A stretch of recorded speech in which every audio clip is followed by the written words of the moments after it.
It's May 1940. British and Allied troops are defeated, surrounded, and about to be destroyed by the Nazi war machine on the beaches of Dunkirk. Suddenly, a miracle occurs. Thousands of pleasure yachts, fishing boats, lifeboats, merchant marine, and British naval vessels manned by ordinary citizens come to Dunkirk and rescue those soldiers in a mass exodus. Total disaster has been averted by bold leadership and ordinary citizens answering the call to Dunkirk. Just as British soldiers were trapped on the beaches of Dunkirk, today 75 to 80% of Christian children are trapped in the state-run public schools. The glamour and apparent power of politics attract conservatives. But the driving force behind politics is culture, and culture is shaped by how we're educated. So why should we be surprised that we're losing culturally and politically when we continue to offer up our children as living sacrifices to the Moloch of government schools? With our children under government control, the left knows that to win, all they need do is bide their time.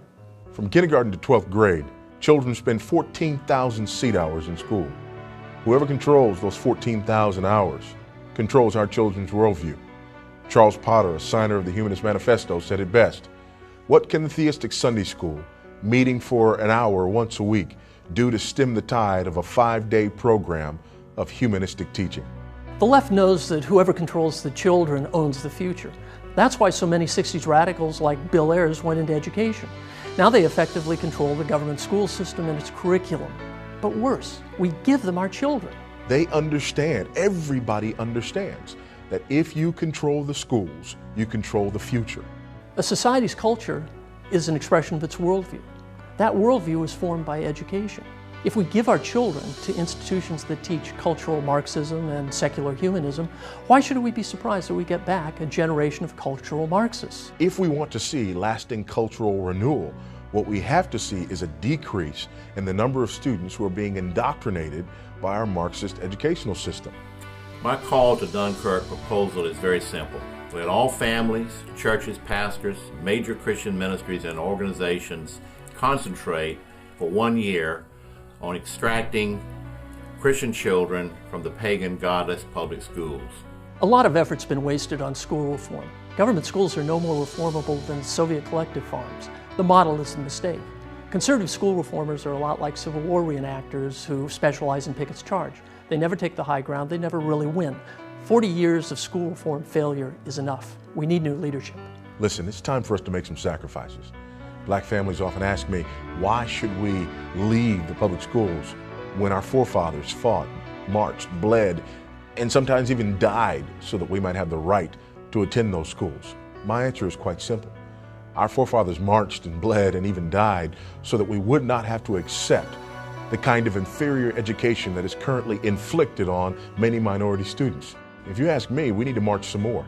And the first place we need to march is right out the front door of those Christ-dishonoring, academically inferior, soul-killing government indoctrination centers. If we do not act now, I do not think history will be kind to Christian ministries and their conservative allies. History will say we played politics, lobbied unresponsive politicians, and ignored our children when we had the power and resources to save them. Rally your troops, get your vessels ready, and answer the call to Dunkirk. The future of America depends on it. Exodus Mandate is a Christian ministry to assist and encourage families to leave behind the government school system, or as we sometimes say, Pharaoh schools, for the promised land of Christian schools or Christian-based homeschooling. Additionally, it's our prayer and hope that a fresh obedience by Christian families in educating their children according to biblical commands will prove to be a key for the revival of our families, our churches, and our nation. The scriptures unambiguously teach that the education of children belongs to the family with assistance from the church, not government, particularly at the K through 12 level. We rely on such texts as Deuteronomy 6:1-9, Matthew 28:20, the Great Commission text, which all Christians live by. The second portion, verse 20, Jesus said, teaching them to observe all that I've commanded you. We've been in a long 60, 80-year cultural, and spiritual war for the soul of the nation. And if the Christian church today will educate their children according to biblical commands, we believe the Lord will have mercy on us and we can begin to reverse the spiritual and moral and cultural slide, and perhaps we will see revival in our times. Please examine our webpage at exodusmandate.org. We shall have